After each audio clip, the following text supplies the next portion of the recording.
I think Tennessee is one of those teams that could win the national championship or have an 8-4 season. I really think the gap for them this year is very, very real.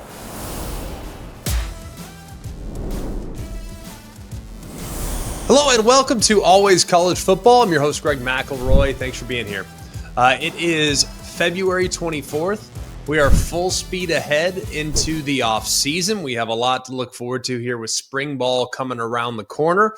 And we appreciate those of you that have come to us from all over the place. Our numbers are up year over year in the off season. That's because of the good work that you guys, the fans of the show, the listeners of the show, the consumers of the show, we wouldn't be in this position if it weren't for you. The amount of momentum we've created is great, and we very much appreciate those of you that are spreading the good word about what we're doing here at Always College Football. Today, we're going to dive in to the playoff teams from a year ago, and we are going to go through line by line with every single one of these teams that made the postseason. We're going to go through and we're going to tell you whether or not it's likely, unlikely, possible, probable, highly likely, lock, and whether or not they make the playoff this upcoming year. A lot of it has to do with scheduling, who's returning. We'll look at some departures. We'll get coaching continuity from all the teams that were playing at the highest level last year. As always, we encourage you to like, to rate, and to subscribe to the show wherever you get the show, whether that's on the podcast platform. If you're here with us via the ESPN College Football YouTube channel, it's much appreciated. And we always know that you guys will push the show wherever you need to push the show. So we know the teams. We have 12 of them. We're going to get into it now. Ohio State will kick things off. The defending national champion. How likely are they to make the playoff here in 2025? I know we only have 1 year of the 12-team playoff to be able to use as precedent. So it's a little difficult, if I'm going to be honest, it's a little difficult for me to sit there and say, well, this is what wins in the modern era. We don't really know. We know what Ohio State had last year. We know what things looked like down the stretch in the 4-team playoff era and how NIL has changed and maybe leveled the playing field, and the transfer portal combined with NIL has made rosters thinner. We understand all of that. So this is not necessarily some lock and stock prediction about what will win in 25 and 26 and 27, 28. The reality is we just don't know. But I do know this. There are a few things that I am putting a big premium on based on what teams have accomplished the last few years. One, I'm looking at veteran rosters, teams that have seniors, fourth-year players, fifth-year players that have played a lot of football. If they've played a lot of football together, that's a bonus. I'm also looking at coaching continuity, things like that. So it's going to change my evaluation process this offseason. I've been fortunate enough to have picked the last 2 national champions correctly, with Michigan 2 years ago and Ohio State this past year. I didn't go on some massive limb, by the way. They were among the preseason favorites. But by using this formula, I feel like I've kind of got a good feel for who might be pretty good this upcoming year. So we will start with the Ohio State Buckeyes, all right? The national champions, they do not have a lot of coaching continuity, even though the offensive side feels pretty good. They lose Chip Kelly, but in steps Brian Hartline as the offensive coordinator. He's been trained for this moment. He's been prepared for this moment over the course of time, too. I mean, Brian Hartline's now been watching it, and he's always recruited great. He's always done a great job with the receiving core. Now, it's just about calling plays on game day, and hey, guess what? He's got a great mind to bounce things off of. That's his head coach, Ryan Day. So I'm not concerned about Brian Hartline stepping in as the OC. They're going to be young on that side as far as the coaching staff is concerned, but Ryan Day's still there. Not worried about it. The reason why I'm not worried about it at all is because I thought they made a home run hire with Matt Patricia on the defensive side. This will allow Ryan Day to basically delegate 100% of the responsibility to his defensive staff and his defense coordinator, Matt Patricia. Matt Patricia's got head coaching experience. He's got high-level coordinating experience, so I'm not worried about Matt Patricia. I think the staff is going to be just fine. I also look at some of the pieces they had in the portal, and while it's not the home runs that they added last year, it's not the guys that are obvious slam dunk upgrades at positions because Caleb Downs wasn't available, Quinshon Judkins wasn't available, but they did go out and get some highly productive players like like Max Clary from Purdue, who had 51 for 700 and a couple touchdowns. C.J. Donaldson's a proven commodity from West Virginia. I also like the pieces they've added along the offensive line. So I'm pretty optimistic about what they've added so far this offseason. I know they're not, like I said, not a lot of sizzle, but there's an awful lot of stake with some of the additions they've made. The big question about Ohio State this year, though, is the quarterback competition. Isn't everyone fascinated by this? It's one of the most high-profile positions in the sport. Starting quarterback of Ohio State, they're going to be scrutinized, they're going to be evaluated, and they're probably going to be in the Heisman mix if they come through it the other side, right? Even the guys that aren't there anymore, like Kyle McCord, went on and had amazing years at Syracuse. So we know that the quarterback position is going to be in good hands, regardless of who wins it, whether it's Julian Sand, who is the number one overall quarterback in the 24 class. He spent last year as the third-string quarterback. He's going to be competing against Lincoln Kienholz. I lean towards Sand there, just based on how the depth chart looked this past season, where Sand was the number 3 and got some mop-up duty in garbage time at times this year. Kienholz might make big progress, but the one time we've seen him with extended time was against Missouri a couple years ago, and he was 6 of 17 for 180 or for 86 yards. So it's hard for me to feel great about him. You also have Tavian St. Clair, the number one prospect from this past year, but I probably lean towards the guy that's been around for a year, that knows how it operates, and served as the third string quarterback. And you look at what they have on the defensive side. I think there's talent on this side, by the way, but I don't know if there's enough people paying attention to what was lost. You can look at the recruiting rankings and the star power that's back. I get that. But the presence, the veteran presence that was JT Tuimoloau, Jack Sawyer, Tyleik Williams, guys that were playing in, as far as depth is concerned, you lose a lot of really quality pieces on the defensive side. I mean, Sawyer and Tuimoloau by themselves accounted for 115 pressures last year. So that's not going to be easily replicated. And can Kenyatta Jackson potentially do that? Sure. Will they be fine off the ball with Sonny Styles and with Caleb Downs? Yes, I'm not concerned about those positions whatsoever. But I am a little concerned about replicating the presence of what we saw up front defensively down the stretch en route to a national championship. I look at some of the key games, too. I think the schedule is very tough for Ohio State this year. You have Texas on the non-con. That's at home at least. At Illinois, you're at Wisconsin, and you're at Michigan. Not listed there is a home matchup against Penn State. And while you've had Penn State's number, they have a few more known commodities coming into this year than Ohio State has. So I look at their schedule, and do I think 10-2, 9-3 in that vicinity? Sure, I think they'll be at least 9-3. I would anticipate 10-2 might even feel a little more likely, but Texas and Penn State might be the top two teams in the country. You've had your hands full with Michigan, and it might be an improving Michigan, and you have a couple tricky games like at Illinois and at Wisconsin. I still think, though, when the playoff forecast is taken into account for the Buckeyes, I think it is highly likely they're in the 12-team playoff in 2025. Moving on to Ohio State's national championship opponent, the Notre Dame Fighting Irish. Much like the Buckeyes, not a lot of coaching continuity on the defensive side that returns. Al Golden is gone, so they've lost the guy that really pressed all the buttons. He won the Broyles Award last year as the number one assistant coach in college football, rightfully won that award, I might add. But he's now been replaced with Chris Ash, and Chris Ash has kind of a similar background to Al Golden. Has spent some time in the NFL, has spent some time at the college level, has been a coordinator, has coordinated high-level defense, has had mixed results at times. But Chris Ash, I think if you're going kind of after the same type of character that you went after with Al Golden, he checks a lot of the same boxes. The defense should, in general, be in pretty good shape. Yes, they lose Howard Cross. You lose Xavier Watts. You lose Jack Kaiser. You lose a couple of Riley Mills. You lose some really good players up front. But for the most part, man, this was a relatively young group because of some of the injuries that happened throughout the season. You bring back Leonard Moore, who might be one of the best cover corners in the country. You bring back a Don Schuler. You bring back Jalen Sneed. Drake Bowen's back. Bryce Young is back.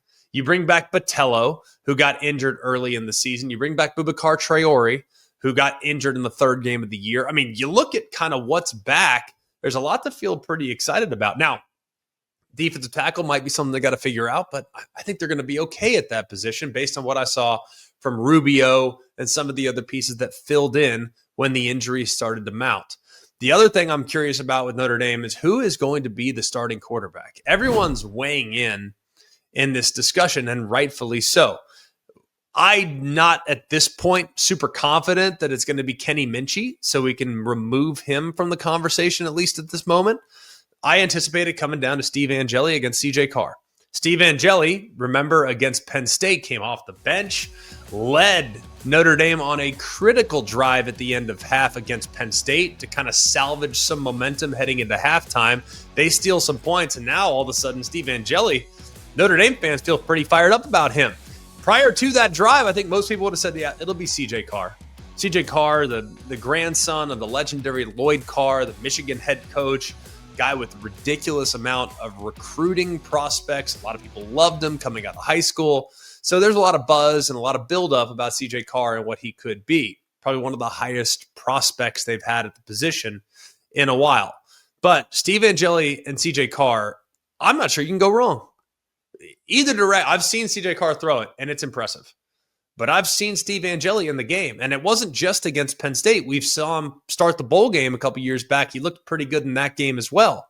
Steve Angeli is a natural thrower, naturally accurate, not quite as mobile as you're going to get from Riley Leonard, but the passing attack should be better this year regardless of which direction they head at the quarterback spot, and we already know they can run the football. Offensive line returns mostly intact. Anthony Knapp is going to be back and healthy. Charles Jagasaw is going to be in a really good shape on the offensive line as well. I love the pieces that they have kind of across the board, left to right. We know the running back trio is on, I guess you could say, unstoppable. Jeremiah Love, Jadarian Price, and Aeneas Williams, regardless of which direction they go, all three are capable of being a bell cow back. And if you lose one or another or the other at some point in the season to a tweaked groin or a tweaked hamstring or a tweaked ankle, they'll be fine. Jeremiah Love on one leg looked pretty good at times throughout the postseason. Remember, he hurt that right knee against USC, and it didn't have a massive effect on what he was capable of being throughout the first 3 or 4 games of the college football playoff. So I love their running game. I think they're going to be just fine. I do think the schedule this year is a lot more difficult than people want to point to. At Miami to start the season is going to be a beast. We know it's a really tough game. Miami's got a lot of talent. Carson Beck is now the starting quarterback at Miami. They'll be really good, and that'll be in South Florida. It'll be hot as can be in August. That'll be the 31st, hopefully, for Notre Dame. I think that game has already been announced at night, so it won't be as hot as it would be at, say, 3:30 in the afternoon, but still, that'll be a tough game. A&M looking to get revenge in South Bend. That'll be early September. And then you have NC State, who should be better, USC, who should be better, and then Boise State's on the list as well. Either way, I cannot find a scenario where Notre Dame has a fallback season to where they're 8-4, 9-3. I think they're a 10-2 football team at worst.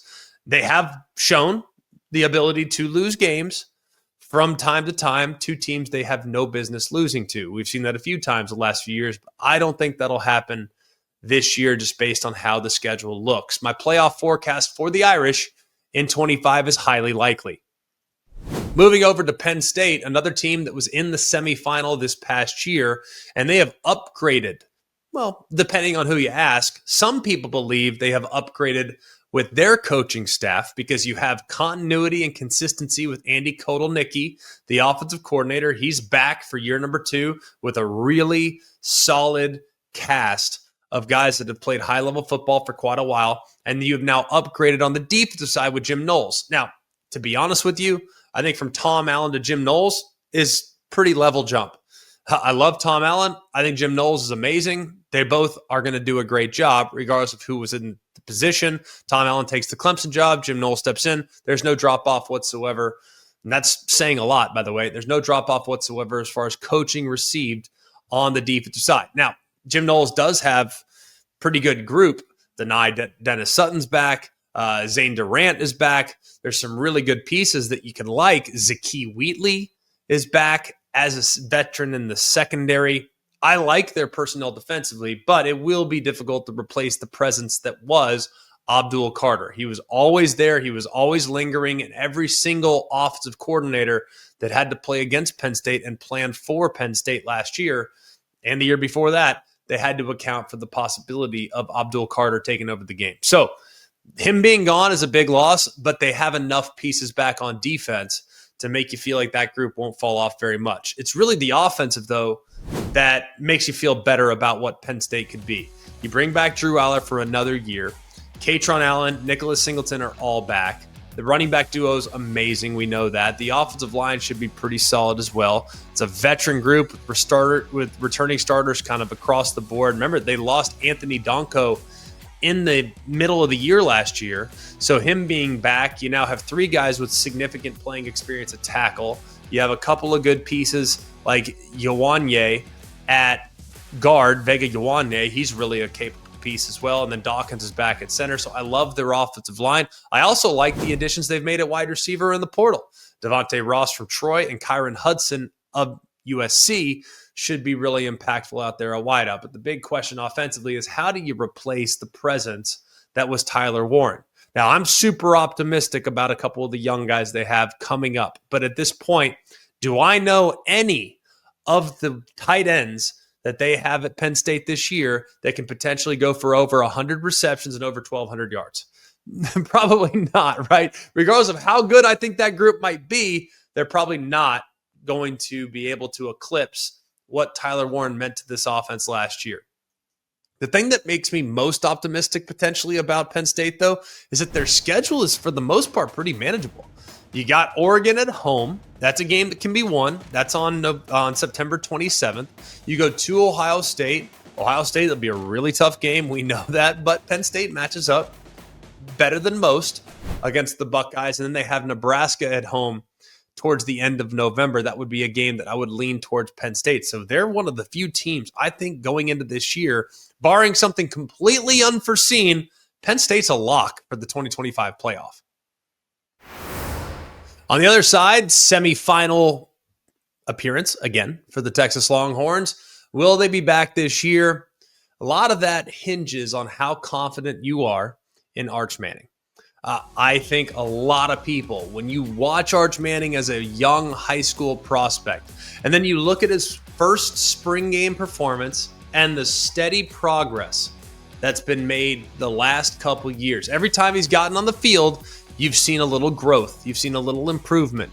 And while he carved out a little bit of a role last year as a quarterback that had some mobility that the defense had to account for, I'm even more optimistic there's a lot more in the tank. Based on the things I've heard, they've been really, really positive with how Arch Manning is grasping the offense, his accuracy, his arm strength, the constant threat of him taking off and running with the football is always in the front of every single person's mind that's going to have to defend this young man. So I look at Arch Manning and I feel very confident about what the quarterback spot will look like for the Longhorns this year. What also gives me confidence in Arch is knowing that you can't play quarterback by yourself. I look at these weapons that he's going to have at his disposal. We'll start at running back for a moment. CJ Baxter, he got hurt last year. 2 years ago, he might have been one of their most explosive offensive weapons. He had about 700 yards on the ground. So there was a lot of optimism about Baxter. Man, if he can just build on what he did as a true freshman, there's a lot to like. Well, Baxter goes down, which then opened the door for Quintravian Wisner. Wisner goes off and has a great year. Now you have a pretty well-established 1-2 punch, guys that can do a lot of different things. And now I'm not talking about just running the football. I'm talking about contributing in the passing attack as well. So you got Wisner and Baxter that can maybe flank Arch Manning. Then you factor in quarterback run. Good luck stopping that three-headed monster there in the backfield for the Longhorns. You also have some excellent wide receivers, some guys that are up and coming, like Ryan Wingo, who I could not be more excited about here moving forward. You got DeAndre Moore, who's back as well. I mean, you have some really solid weapons in the passing game to account for also.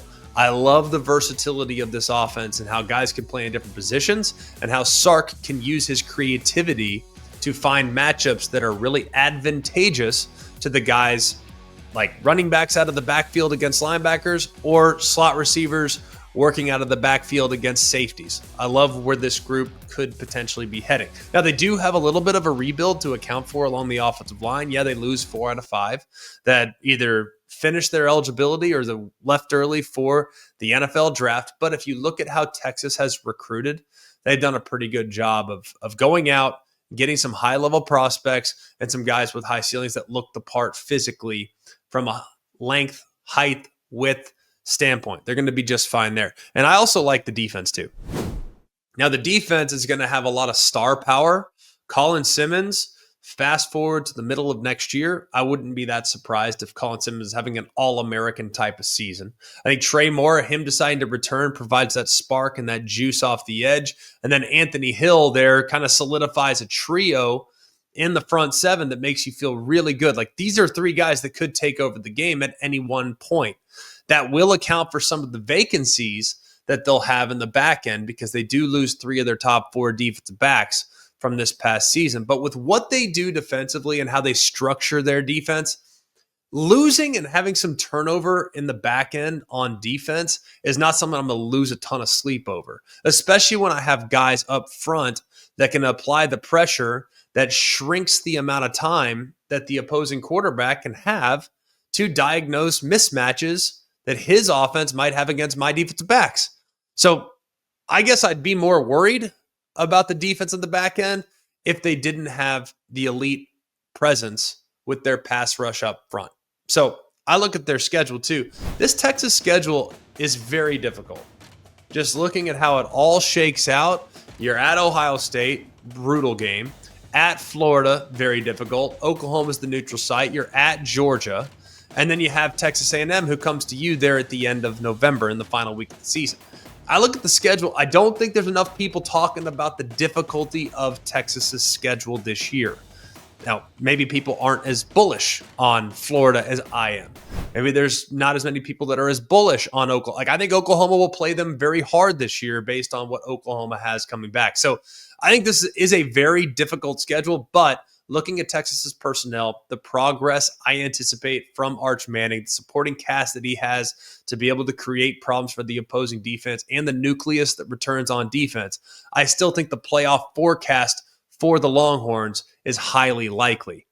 Moving over to the Texas Longhorns opponent there in the quarterfinal, that was Arizona State. And while Kenny Dillingham has been quick to point out every single time he's gotten in front of the microphone this year, this offseason, he's made mention of the fact that in the history of the Big 12, the only team to outright win the conference in back-to-back years was Oklahoma, who's no longer there. So if you look at the Big 12, generally speaking, over the last 20 some odd years, it's hard to do it back-to-back.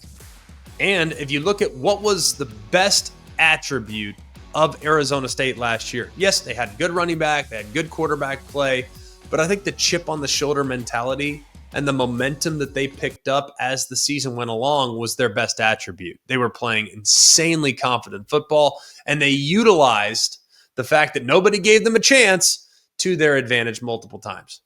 The good news is everybody's back. Well, just about everybody's back.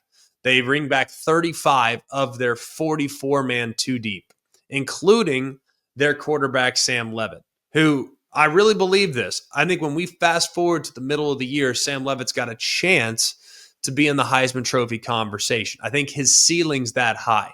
He got better as the season went along. He's got some mobility. He could create some problems for the defense with his legs.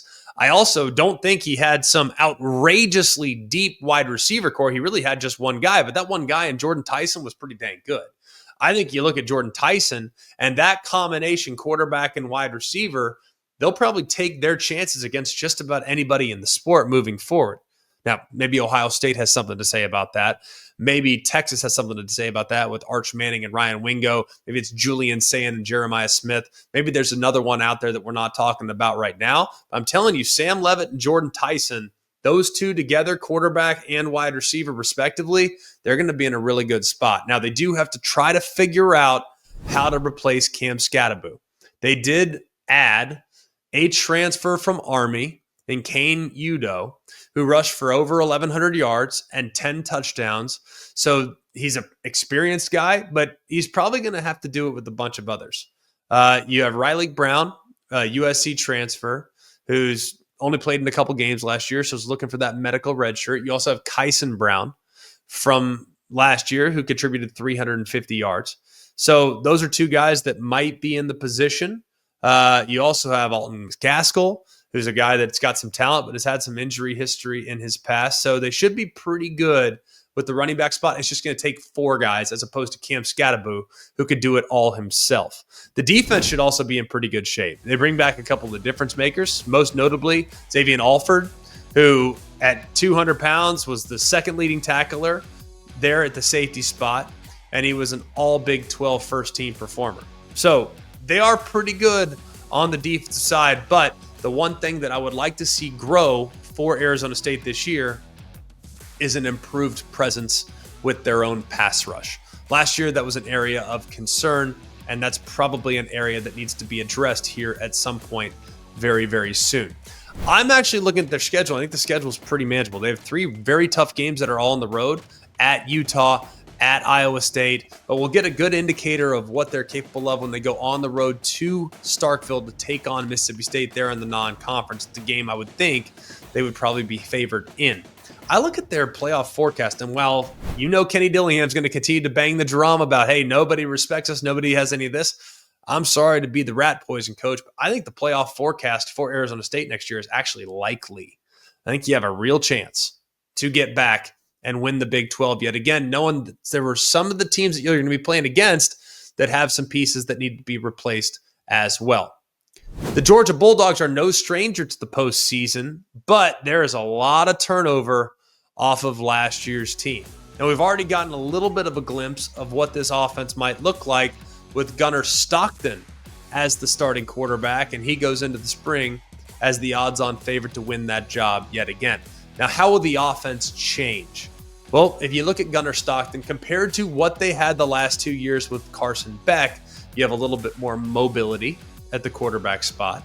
You have a guy that's maybe not as talented throwing the ball down the field, but has plenty of arm talent in his own right. And if you look at his game, and he models his game after Connor Shaw from a few years back at South Carolina. Remember how good Connor Shaw was? It's just a baller. Probably 10, 12 years ago.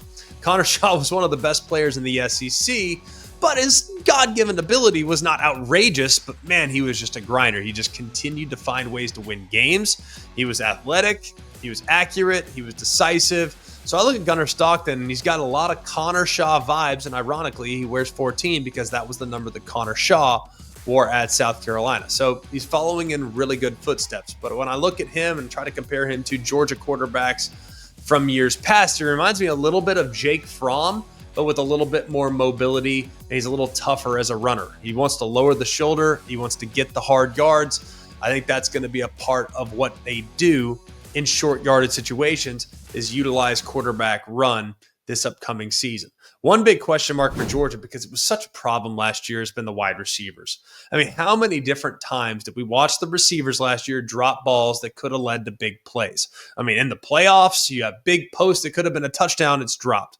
Big plays over the middle, dropped. This was the most inconsistent group on Georgia's team last year, and that's saying something, because that offensive line, partly because of injury, was outrageously inconsistent as well. They did go out and they tried to address it by way of the portal. They go bring in Zachariah Branch from USC, who I think will fill the void of kind of a catch and run guy. Just get them the ball. They love those screens at the line of scrimmage. Well, Zachariah Branch excels in those areas. They also have a little bit bigger, more prototypical outside wide receiver in Noah Thomas, who transfers over from Texas A&M, has been a little bit inconsistent, but his length is always a problem at 6'6", and he could be a matchup nightmare for an undersized corner. And they bring back some other guys that played some ball last year, like Dylan Bell, who's a super versatile piece, Nitro Tuggle, and Sokovie White. The tight end spot is a spot that needs to get a little bit more pronounced.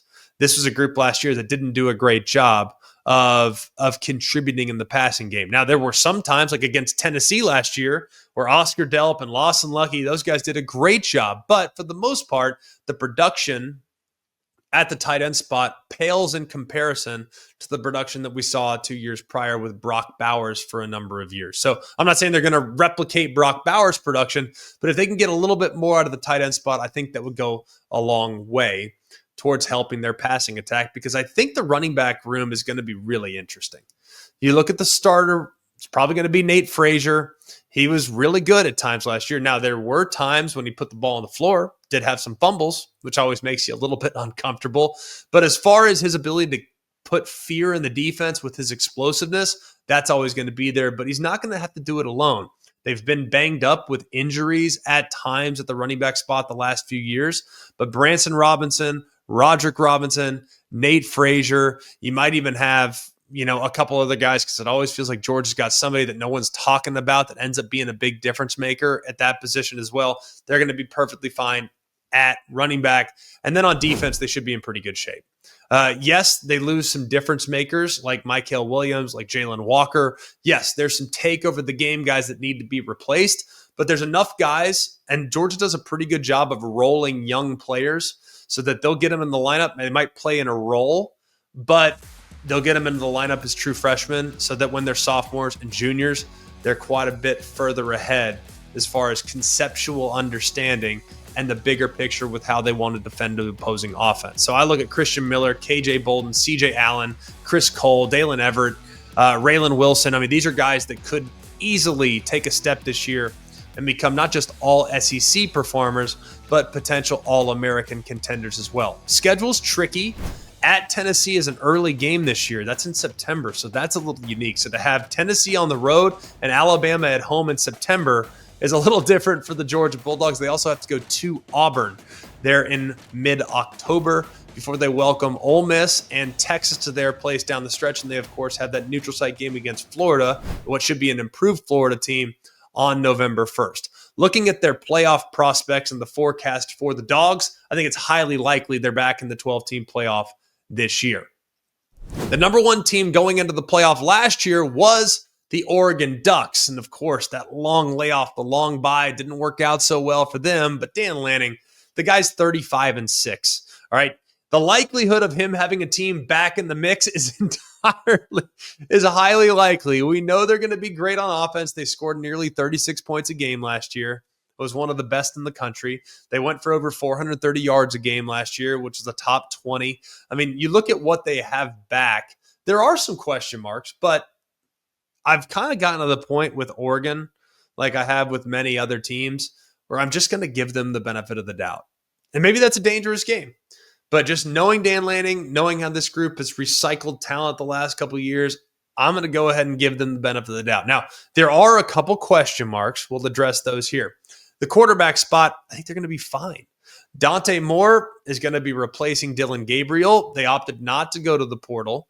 They opted not to go and see what else was out there. Like, we brought this guy in last year to learn from the veteran in Gabriel, and now it's his turn to take over a very quarterback-friendly offense. So the fact that they didn't go out and try to get anybody tells me kind of all I need to know. What I also like is they did go out and they got a couple of offensive tackles in the portal to protect the front side and the blind side of a quarterback that is relatively inexperienced. I also love some of the pieces that they were also able to bring in at the running back spot. Like, we know Jordan James is gone, but I love the addition of Mekhi Hughes from Tulane. This guy's really, really solid. I also look at some of the other guys that they lost to the NFL, whether it's Tez Johnson, Trayshawn Holden, Terrence Ferguson. They're without some super well-known commodities that have produced at a high level in Eugene. But you look at some of the guys that they've been able to bring in, I'm still pretty dang optimistic about what they have on the opposite side as far as weapons are concerned. Now, I do think the defense, there's some question marks to be had there. They did bring in Bear Alexander, a defensive tackle, but look at all the pieces that are gone. And if you look at how they've kind of formulated their defensive identity, this is an Oregon team that just rolls players like crazy. I mean, they're playing 30-plus guys week to week on defense. Then they want to make sure guys are fresh. They want to make sure their young guys are developed. Their young guys are engaged.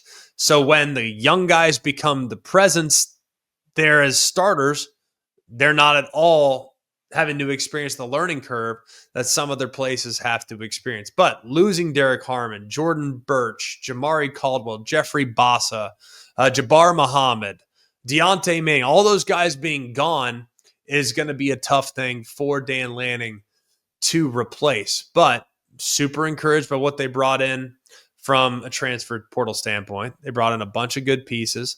They also brought in one of the best high school classes in the country. So I would imagine they'll take those freshmen, they'll plug in some of the depth, and they'll get those guys up to speed quicker than most because of how many guys they play week to week.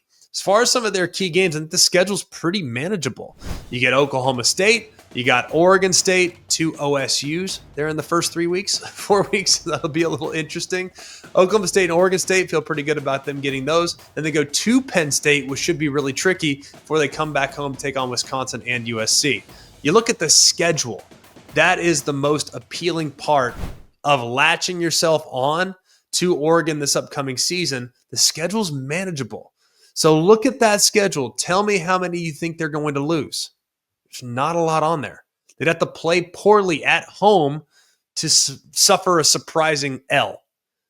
I think Oregon's going to be back in the driver's seat, which is why I'm putting their playoff forecast for this year at highly likely. Moving over to the Cinderella of last year's playoff run, that was the SMU Mustangs. What's funny is that people still viewed them as a Cinderella, even though they had won 11 games in back-to-back years. They've got 2 conference championship game appearances. So they've done a lot. There's a lot to feel good about if you are an SMU fan, and you have some momentum and a proof of concept that's been laid out by Rhett Lashley, and that really paid dividends on the recruiting trail. To be able to go out and to attract 5-star caliber players is not something that we're used to hearing from SMU. They went out, and that's the highest recruited player that SMU has ever landed was Dramod Odoms, who's out of Houston. So go to SMU and be able to see 5-star players all over the place is a little bit unique for sure. But we should probably get used to it by this point. I mean, at one point, they had the number 1 quarterback in the country signed to go or committed to go play for the Mustangs. So get used to that. They did not rely as heavily on the portal this year, it doesn't feel like, as they have in the past. They went out and they got depth at quarterback. Tyler Van Dyke reunites with Rhett Lashley. He'll back up Kevin Jennings. Kevin Jennings had a great year last year at the quarterback spot. You would anticipate him continuing to grow, continuing to get more comfortable. And if he can't, you got a veteran, Tyler Van Dyke, who's familiar with the offense and had his best years playing for Rhett Lashley at Miami. They also bring back a couple of key pieces at wide receiver. Jordan Hudson's back, who's really solid. And then RJ Maryland, their tight end, one of the best tight ends in the country from a pass catching standpoint, 17 career touchdowns. He should be back 100% healthy after getting injured middle of the year last year. The offensive line should also be in pretty good shape. They went out and added a couple more key pieces. You got the 5-star, like I referenced earlier. They're going to be just fine along the offensive line. The big question is, can they replace some of the productivity they had on the defensive side? So what did they do? They go out and they add 5 defensive linemen in the portal, and they bring back a lot of really key pieces. You want to talk about making a high priority about the line of scrimmage, both offensively and defensively, and making sure you have depth both offensively and defensively along the line of scrimmage. SMU accomplished that goal very, very well this past year. I do think the schedule's very tough this year. The 4 best teams in the ACC right now are probably some combination of Clemson, Miami, Louisville, and SMU. It's probably you could throw a Georgia Tech in there. Could you throw a Florida State in there? These are questions. I think they could, possibly. I just don't know that for sure.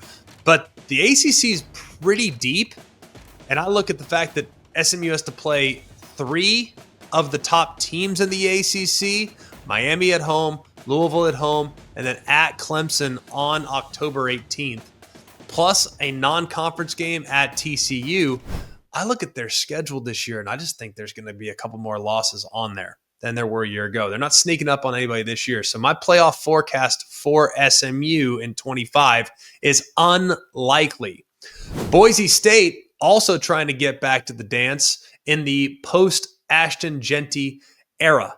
Now, Ashton Jeanty did so many things for them last year at the running back spot. If you watch it, you wanted it to be poetry in motion offensively, and it wasn't. It was really Ashton Jeanty just doing miraculous things by making guys miss. And it's not like the offensive line was just mowing people off the ball. They weren't. It was Ashton Jeanty. Oh, that D tackle is in the backfield. Make a miss out the gate. It was amazing. I don't know how he did it. I'm not sure we'll ever fully understand. But now that Jeanty's gone, it's going to be up to Maddox Madsen and the rest of this offense in stepping up. Madsen's their quarterback. He was the team's second leading rusher. He also threw for over 3,000 yards. Did not play well in the postseason game against Penn State, but that was probably one of the toughest situations that you could possibly have. They have to replace just one starter along the offensive line, so that's encouraging. That group has great continuity, and hopefully they make some strides. And then on defense, they were one of the best in the country last year in creating opportunities with their pass rush. They were 55 sacks in the season last year that led the country. So if that pass rush can continue to apply the pressure, this defense should be pretty good. They returned 7 of their 11 starters from last year, most of which coming along the defensive line. So pretty optimistic about their schedule. They do have some key games at USF, at Notre Dame. The rest of the schedule we don't know just yet, but I still look at the playoff forecast, and without Ashton Jeanty, it's hard for me to totally get on board with another Boise State run. I'm going to put their forecast right now at unlikely. Moving over to the Tennessee Volunteers, and this might be one of the biggest question marks in the entire country. I think Tennessee is one of those teams that could win the national championship or have an 8-4 season. I really think the gap for them this year is very, very real. They lose a ton of production. It's partly about how much do you value the pieces that were lost, because I look at what was lost, and I look at Dylan Sampson, for example. He was the SEC Offensive Player of the Year at the running back spot. This was the number 1 ranked rushing offense in the country. They were amazing at running back last year behind Dylan Sampson. I also look at their wide receivers. Some might say, yeah, I don't think the receivers were all that great. And others would say, yeah, well, they lost 3 of the top 4 and 4 of the top 6. So even if they weren't great, you still have to replace an awful lot of production. And you look at the defensive line. You look at all the pieces that they lost, headlined by James Pierce, that edge presence that was always there. They probably had 5 guys along the defensive line that were really concerning for the opposing offense. Then you probably are going to take the glass half full perspective as well. They rotated a lot of guys last year. There's young guys that are poised to take over and that are ready to become household names. They just haven't had that opportunity yet. By the way, I'm not saying that either side of these arguments are wrong. I'm just suggesting the gap and the evaluation for Tennessee. There's a big, big divide with a lot of people. Some people love them. Some people think there's a lot of things to account for. And then finally, the offensive line. Tackles last year, massive liability. Surely they can't be as bad at tackle last year. Well, those guys started for a reason. What if they're still bad at tackle the way they were last year and lost games because of how their tackles performed at times? So there's a lot of pieces that are gone. They lost 27 players to eligibility exhaustion last year and the NFL draft. That's a lot to know that 27 players are gone. The good news is they went out and they brought in 29 players, 27 of which are already on campus, and 23 of those 27 were early enrollees to what should be an outstanding recruiting class from this past year. One of the big questions is how much better can they be on offense? And a lot of this hinges on the continued growth and development of Nico Iamaleava. Now, I liked what I saw from him down the stretch. There were some things to like about his progress. Let's just think about Nico's season last year. Started the season really strong, really good, non-conference, lower-level competition. I thought he played well. Didn't have to do a ton against some of those teams. For instance, against NC State, that was a beatdown. Then you look at him against Oklahoma, and while he kind of took what the defense gave him, there were a couple catch and runs that kind of broke things open. Then he went through a little bit of I guess you could call it a slump, where there were a lot of big plays downfield that were missed. And that kind of plagued them in the Arkansas game and made a couple games more comfortable than they needed to be, more uncomfortable than they needed to be. Had he hit one or two of those downfield, it would have been a completely different story. And then as the season went along, they leaned a little bit more on the run game, including his legs, and he started to hit a few more of those throws downfield. All he's got to do is hit one or two a game, and the offense changes drastically. So if you really like Tennessee this year, it's probably because you're really a believer in Nico's growth, as he's got all the talent in the world. It's just, can he now do it on a consistent basis and potentially carry some relative inexperience around him? One of the other questions, how are they going to be able to replace Dylan Sampson? Now, they went out, and I think Deshaun Bishop, who was the number 2 last year, he should be in a pretty good spot to get a little bit more. But Star Thomas, transfer from Duke, Peyton Lewis, these are other guys that they now have in at the running back spots. I don't think this is going to be a bell cow type of team. It's going to be a running back by committee, which is perfectly fine, by the way. Still pretty optimistic about what that group might be if they go with a running back by committee, because I think Bishop is relatively underrated. And then the offensive line, last year the offensive line had some struggles. There were games where it was like, man alive, this is just not what you're looking for. They gave up some sacks from time to time. They gave up over nearly 2.5 sacks a game, 30 plus in 2024. 8 came from the tackle, in particular the right side of the offensive line. So they need to solidify that position. They went out and got one of the top offensive linemen in the country in David Sanders. They think he could start day one as a true freshman as the starting right tackle. Then it's about who's going to be the left tackle. Is it Lance Hurd, the transfer from LSU? Is he the guy that's going to lock down that spot? But that'll be a position I'll be watching very, very closely there on the perimeter of the offensive line.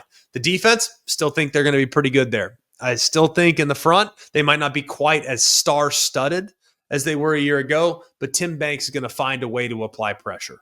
I believe that. I continue to believe that, and I think that group will be perfectly fine with some of the pieces they return, even though there's a lot of really good parts that are gone from last season. Schedule's tough. SEC schedule, it always is. They're Georgia at home, at Alabama on the 3rd Saturday in October. Oklahoma comes to them before they go to Florida there on November 22nd. Those are some of the key games. And I look at the playoff forecast.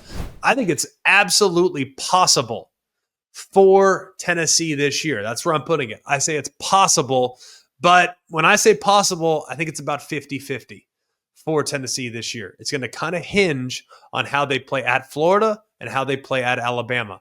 But I'm pretty optimistic about the progress they're going to make at a few key positions to make another run at the postseason.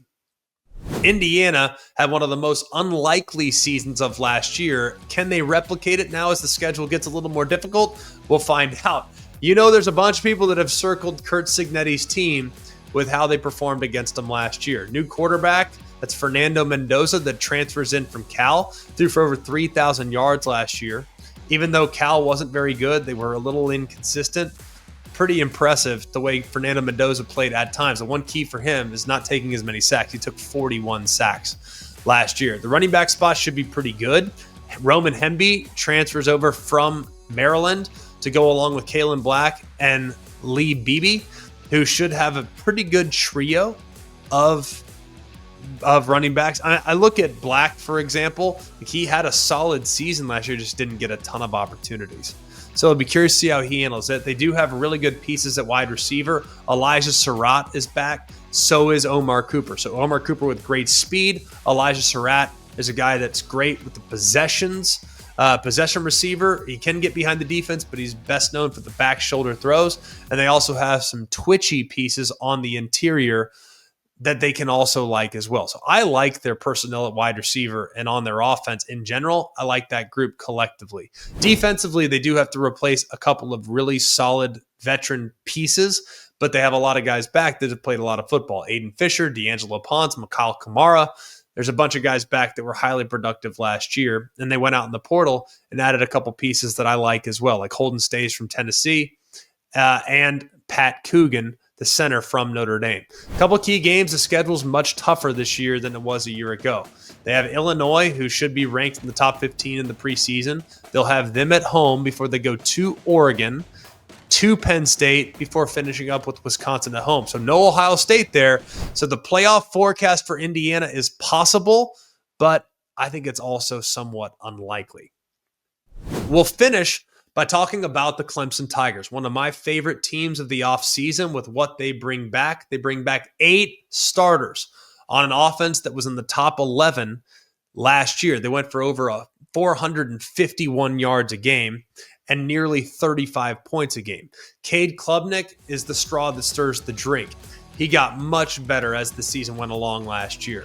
Was very impressed with his ability to drive the ball down the field. That was something that was missing from 2 years ago, but you look at the progress that has been made on his downfield accuracy and their willingness to take chances downfield, and that was a huge point of growth for them, and I would anticipate that growth continuing into this upcoming season. They also made it a point in utilizing his legs. Last year, he rushed for nearly 500 yards. He also had 7 touchdowns. He had a couple of really big runs to break games open from time to time, like he had against NC State and like he had against Pitt to win the game on the quarterback draw in the final 2 minutes of the game. He also, a position of concern the last few years, relatively speaking, for Clemson has been the wide receiver spot. They've had youth, they've had inconsistency, but now they are deep and they are talented at the wide receiver spot. Antonio Williams is a first-team All-ACC player. The guy went for nearly 1,000 yards last year. He's also really capable. You can hand it to him. He also isn't a bad thrower. He went 2 for 2 for 62 yards in the touchdown throw last year. But he's not the only guy that's going to be out there. TJ Moore and Bryant Wesco are outstanding. Williams will kind of live in the slot, but TJ Moore, big, physical, strong wide receiver, coupled with Bryant Wesco, who's got tremendous speed and burst that can get behind the defense. And then to make the rich get even richer, you got Tyler Brown, who was a freshman All-American a couple years ago. So they're really good at the wide receiver spot. They also got a couple freshmen that might factor in as well at that spot, and the offensive line returns mostly intact. As far as the defense, one thing that was a problem last year is they just didn't have a ridiculous amount of depth along the defensive line, particularly at defensive end. Now, TJ Parker on one side, Peter Woods on the other. They're both professionals. They're both great. TJ Parker in particular, he's one of the best players in the country at defensive end. He's got 19 and a half tackles for loss last year. Really good. Flashes of dominance from Parker at times. Woods, I'm probably not the biggest fan of him playing defensive end. I'd love for him to be able to slide inside. And for the first time, Clemson really went out and tried to land a dynamic edge presence, and they did so in the transfer portal. They go out and get Purdue transfer Will Height at defensive end. He had 16 quarterback pressures last year, and him and TJ Parker, now you have a dynamic pass rushing duo that can hold down the edges, which should free up Peter Woods to slide back inside in obvious passing situations. They still have depth along the defensive line. Stephylin Green is in a really good spot. You also get a 6th year from DeMonte Capehart. There's pretty much everything you could possibly want from Clemson you have back at the defensive side, on the defensive side. I also love the addition of Tom Allen, the defensive coordinator. I think Wes Goodwin, who was the DC last year, probably got an unfair amount of criticism. But when you can take a guy like Tom Allen with that much credibility, with that much success calling plays defensively, and you can add him to your staff, that's got to fire up Clemson fans all over the country. I love their chances of having a big year this year. They start the season in what should be an impressive game against LSU. That'll be in week 1, but that'll be in Death Valley, the South Carolina version of Death Valley. So that'll be in Clemson, South Carolina. They go to North Carolina.